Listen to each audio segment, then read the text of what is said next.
Hi everybody, it's Mr. Cognetti again from Citizenship Academy, and today we're going to be doing Module 1, lesson number 34. I had to think about it for a second. So yesterday we worked with, the last lesson we worked with -1 and -0. When we took, say, 9 minus 1, we got 8.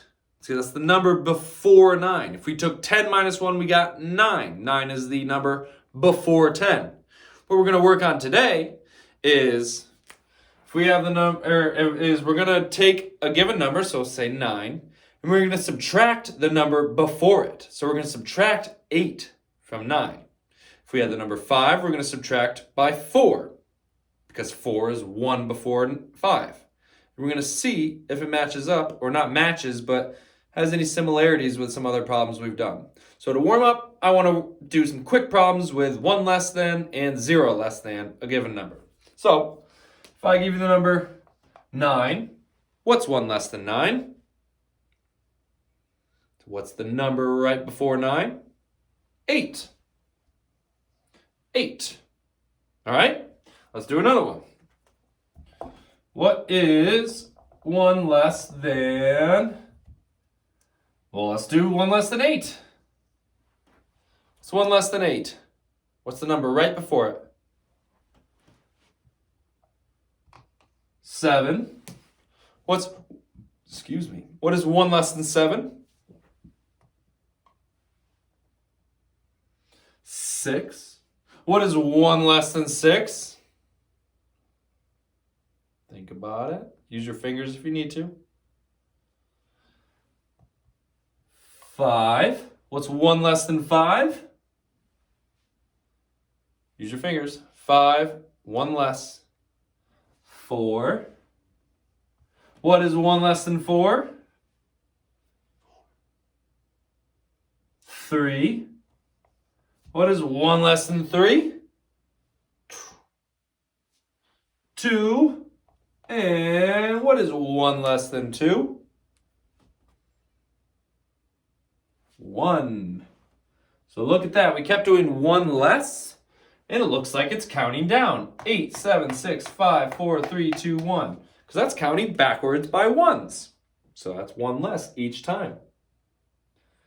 All right, what is 0 less than 10? If you have 10 cookies, I take 0 of them. How many cookies do you have? You still have 10. Good job.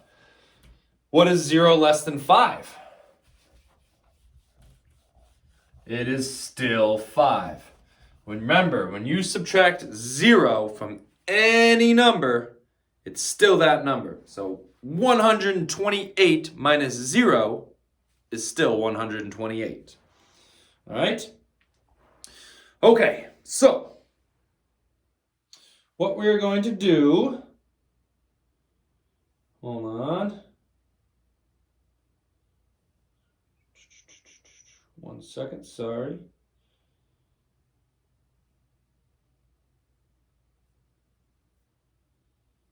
All right, so this is what we're going to do. So I'm going to start with 10 circles.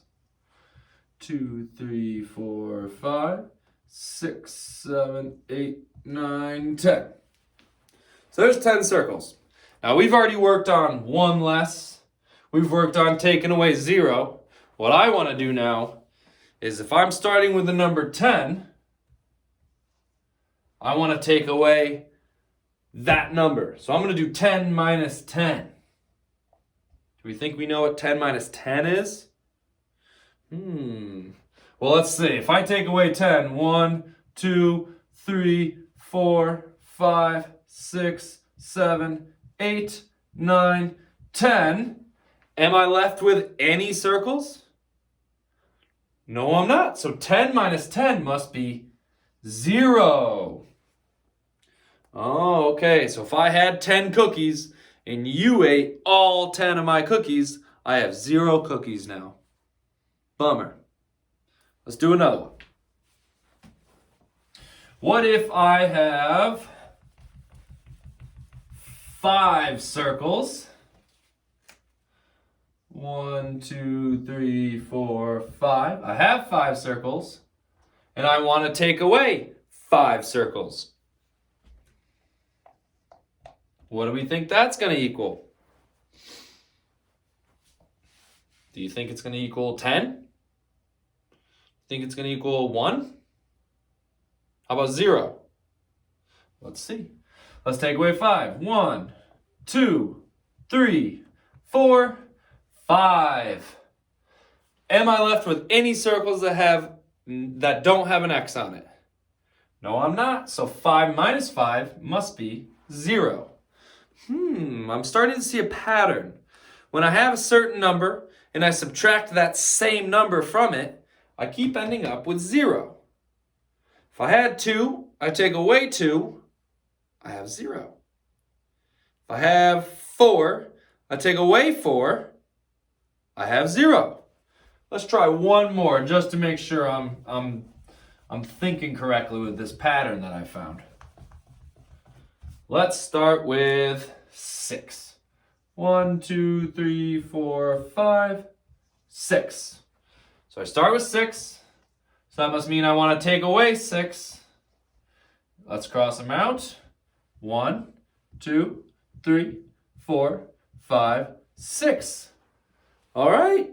I started with 6. I took away 6. And I'm left with 0. So I think my theory is correct. Whenever you minus or subtract the same number from a number, so what I mean by that is when you start with 6 and you also subtract 6, you end with 0. If you start with 1 and you subtract 1, you end with 0. If you start with 1,000 and you subtract 1,000, you have 0. So any number subtracted by the same number is 0. All right. Now, what we're going to do is find a different pattern. I'm going to start with 7 circles.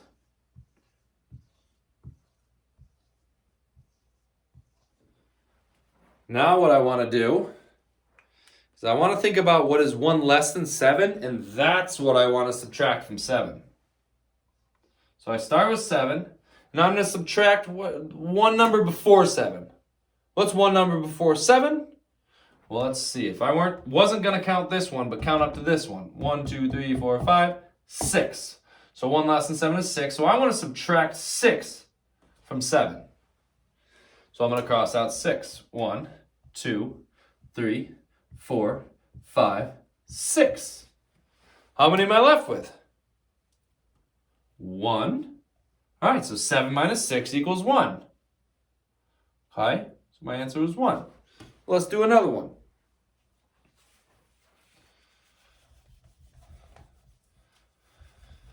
Let's start with 6 this time. 1, 2, 3, 4, 5, 6. I'm starting with 6. Now I want to subtract the number right before 6. So what's the number right before 6? 5. So I'm going to cross out 5. 1, 2, 3, 4, 5. How many am I left with? 1. Oh, look at that. Same answer. 6 minus 5 equals 1.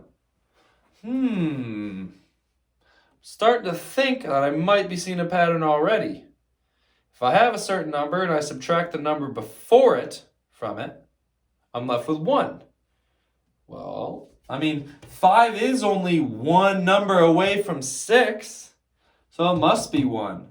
Kind of reminds me of when we were doing our number line, and I'd put a dot above 6 and I'd put a dot above 5, and count how many bumps it would take to get there. It only took 1 jump or bump. Let's try another one.